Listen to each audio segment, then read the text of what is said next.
Dear students, welcome to the Principles of Human Resource Management course. In this video, we will talk about Chapter 4, Personnel Planning and Recruiting Employees. Lesson 1, Personal Planning and Forecasting. By the end of this video, you will be able to 1. Illustrate personal planning and forecasting. We have illustrated before that job analysis identifies the duties and human requirements for each of the company's jobs. The next step is to decide which of these jobs you need to fill and to recruit and select employees for them.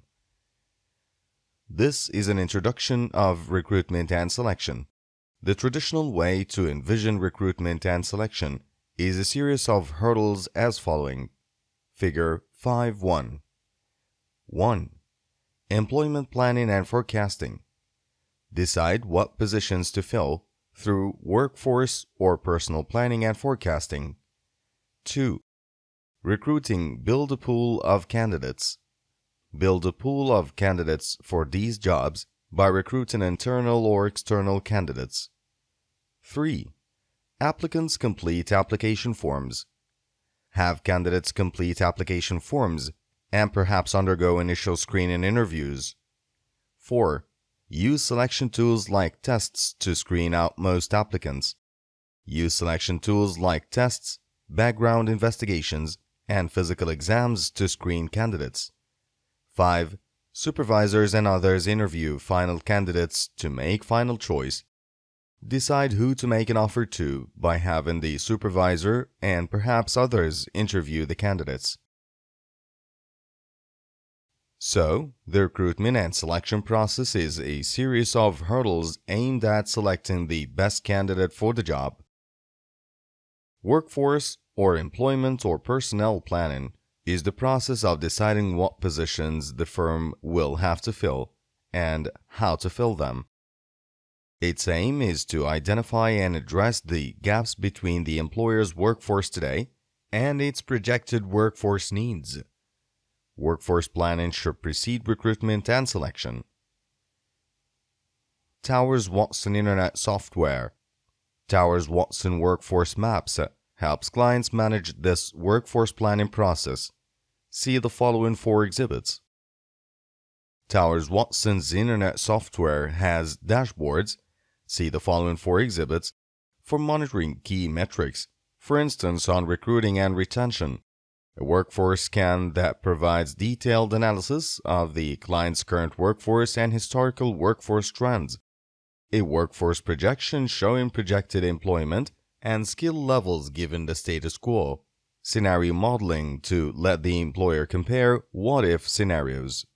And an external labor scan for analyzing how the external labor market impacts the employer's workforce. Therefore, workforce planning embraces all future positions, from maintenance clerk to CEO. However, we'll see that most firms call the process of deciding how to fill executive jobs succession planning. Workforce planning shouldn't occur in a vacuum. Instead, workforce or employment planning is best understood as an outgrowth of the firm's strategic and business planning. For example, plans to enter new businesses, to build new plants, or to reduce activities will all influence the number of and types of positions to be filled. At the same time, decisions regarding how to fill these positions will impact other HR plans, for instance, training and recruitment plans. The strategic context features illustrates this. Let's take a look. Improving performance, the strategic context. 4 Seasons. Let's talk about it. As noted, 4 Seasons builds its strategy around offering superior customer service, and that requires highly motivated and high morale employees. How can 4 Seasons use its recruitment practices to encourage such motivation and morale? One way 4 Seasons does this is by filling hotel positions around the world with internal transfers. In one recent year, for instance, about 280 employees relocated from hotels in one country to another within the 4 Seasons chain. Employees love it. It gives them a chance for adventure and to see the world, while building a career with a great hotel chain, And it's great for Four Seasons too, because the resulting high morale and motivation supports Four Seasons' strategic goal of superior customer service. In other words, Four Seasons uses recruitment practices that produce the excellent service the chain needs to achieve its strategic goals. Talk about it. Discussion. Can you think of any other benefits Four Seasons may derive from its policy of transferring employees among its hotels? What are they? Forecasting personal needs, labor demands. One of two. To answer the question, how many people with what skills will we need, managers have to consider different factors to confine people to the required skills. A firm's future staffing needs reflect demand for its products or services, adjusted for changes the firm plans to make in its strategic goals and for changes in its turnover rate and productivity. Forecasting workforce demand therefore starts with estimating what the demand will be for your products or services. Longer term, managers will follow industry publications and economic forecasts closely to try to get a sense for future demand. Such future predictions won't be precise, but should help you address the potential changes in demand. The basic process for forecasting personnel needs is to forecast revenues first, then estimate the size of the staff required to support this sales volume. However, managers must also consider other factors. These include projected turnover, decisions to upgrade or downgrade products or services, productivity changes, financial resources, and decisions to enter or leave businesses. Forecasting personnel needs, labor demands. The basic tools for projecting personnel needs include trend analysis, ratio analysis, the scatter plot, and managerial judgment. 1. Trend analysis is a study of a firm's past employment needs over a period of years to predict future needs. 2. Ratio analysis is a forecasting technique for determining future staff needs by using ratios between, for example, sales volume and number of employees needed. 3. Scatter plot is a graphical method used to help identify the relationship between two variables. 4. Managerial judgment. Few historical trends, ratios, or relationships will continue unchanged in the future, so managerial judgment is needed to adjust the forecast.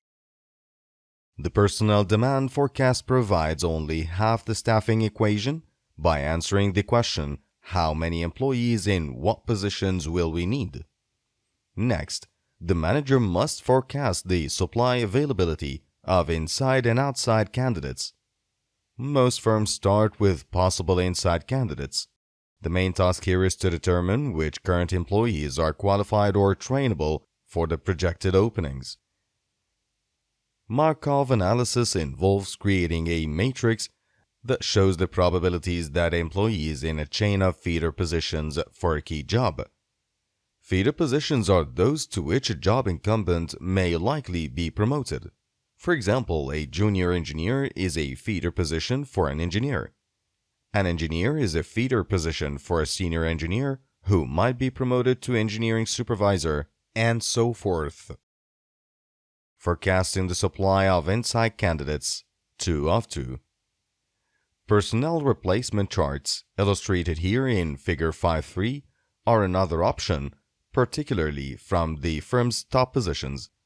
They show the present performance and promotability for each position's potential replacement. Figure 5.3 Personnel or Management Replacement Chart showing development needs of potential future divisional vice presidents. Forecasting the supply of outside candidates is done when there is not enough skilled inside candidates to fill the anticipated openings. Most employers review their workforce plans every year or so, but this isn't always sufficient. Workforce planning therefore often involves paying continuous attention to workforce planning issues. Managers call this predictive workforce monitoring. Let's take a look at the next HR as a profit center feature, which shows an example. Improving performance. HR as a profit center. 1 of 2. Predicting labor needs. Let's talk about it. Valero Energy created a labor supply chain for improving the efficiency of its workforce planning, recruiting, and hiring process. It includes any analytic tool that predicts Valero's labor needs based on past trends. And it includes computer screening dashboards that show how components in the staffing chain, such as ads placed on job boards, are performing according to cost, speed, and quality. Before implementing the labor supply chain system, it took 41 pieces of paper to bring on board an employee and more than 120 days to fill a position. Each hire cost about $12,000. The new system eliminated most of the paper forms needed to hire an employee. Time to fill fell below 40 days, and cost per hire dropped to $2,300. Workforce planning should logically culminate in a workforce plan. This plan lays out the employer's projected workforce and skills gaps, as well as staffing plans for filling these gaps. Succession planning involves developing workforce plans for the company's top positions. Succession planning is the ongoing process of systematically identifying, assessing, and developing organizational leadership to enhance performance. Succession planning entails 3 steps: identify key position needs, develop inside candidates, and assess and choose those who will fill the key positions. In this video, we have talked about topics of personnel planning and forecasting. 1. Workforce planning and forecasting. 2. Strategy and workforce planning. 3. Improving performance, the strategic context. 4. Forecasting personnel needs. 5. Forecasting the supply of inside candidates. 6. Forecasting the supply of outside candidates. 7. Predictive workforce monitoring. 8. Improving performance, HR as a profit center. 9. Matching projected labor supply and labor demand. 10. Succession planning.